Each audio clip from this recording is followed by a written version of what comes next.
Good morning बच्चों।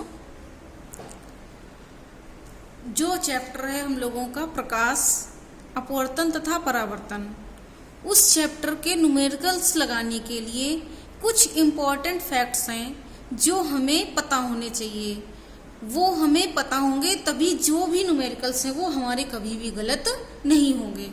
जैसे अवतल दर्पण के लिए ये एक अवतल दर्पण है, ये ध्रुव P है, ये मुख्य अक्ष है।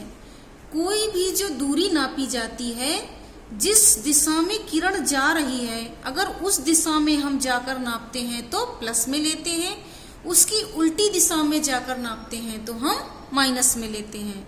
देखो ये ध्रुव P है, वस्तु यहाँ रखी है तो हम किरण इधर जा रही है, हम उल्टी दिशा में आएंगे तो जो वस्तु की दूरी है वो किस में लेंगे? माइनस में।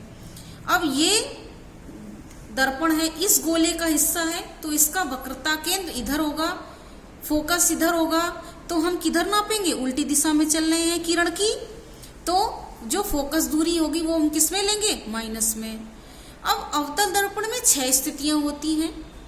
5 स्थितियों में प्रतिबिंब वास्तविक बनता है और दर्पण के इधर बनता है। एक स्थिति में आभासी बनता है और दर्पण के पीछे बनता है।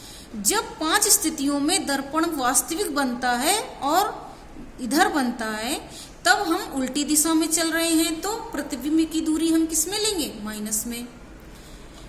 अंतिम स्थिति में जो हमारा प्रतिबिंब है वो आभासी बनता है और दर्पण के पीछे बनता है, तो जिधर किरण जा रही है उसी दिशा में हम दूरी नापते हैं। दूरी सदैव ध्रुव P से नापते हैं। कहाँ से?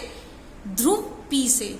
हम इस दिशा में चलेंगे तो हम V किस में लेंगे? प्लस में। कब? जब प्रतिबिंब आभासी बनेगा। ये अवतल दर्पण के लिए है। अब उत्तल दर्पण के लिए देखेंगे। ये उत्तल दर्पण है, ये गोला इधर है ना। वस्तु हम इधर रखेंगे तो किरण इधर जा रही है, हम ध्रुव P से नापना शुरू करेंगे किरण की उल्टी दिशा में, तो वस्तु की दूरी किस में लेंगे? माइनस में।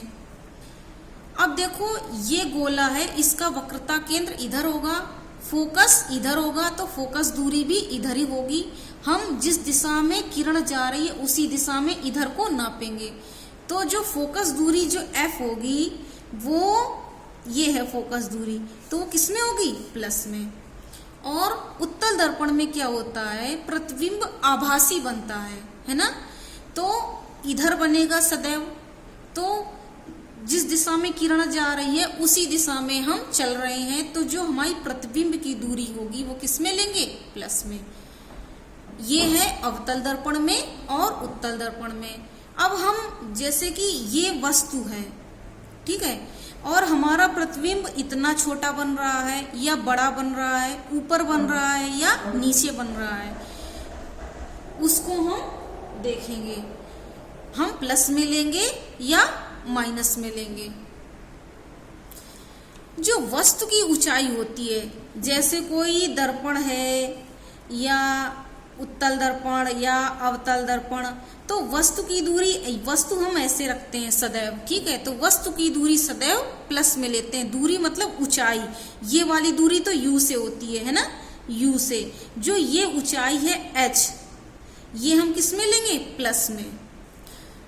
वस्तु की ऊंचाई सदैव प्लस में लेते हैं। जब प्रतिबिंब आभासी बनता है, जब प्रतिबिंब कैसा बनता है? आभासी बनता है, तो सदैव ऊपर बनता है जब, तो प्लस में लेते हैं। जब वास्तविक बनता है तो ज्यादातर हमेशा नीचे को बनता है, इस डायरेक्शन में नीचे, तो हम कैसा लेंगे? माइनस।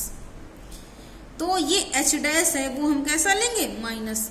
तो सदैव वस्तु की ऊंचाई प्लस में लेते हैं, आभासी प्रतिबिंब की ऊंचाई प्लस में लेते हैं और वास्तविक प्रतिबिंब की ऊंचाई को माइनस में लिखते हैं। अब आवर्धन जो हमने पढ़ाया था, आवर्धन क्या होता है? तो आवर्धन जो है, अगर वास्तविक प्रतिबिंब होगा तो माइनस में लेंगे, अगर प्रतिबिंब आभासी होगा तो प्लस में लेंगे। कैसा? वास्तविक होगा तो माइनस में लेंगे, आभासी होगा तो प्लस में लेंगे। ये बहुत इम्पोर्टेंट हैं जो हमें याद रखने हैं। जब हमें ये याद होंगे तभी हमारे न्यूमेरिकल्स सही होंगे और हम उन्हें लगा पाएंगे। अब हम न्यूमेरिकल्स पढ़ेंगे।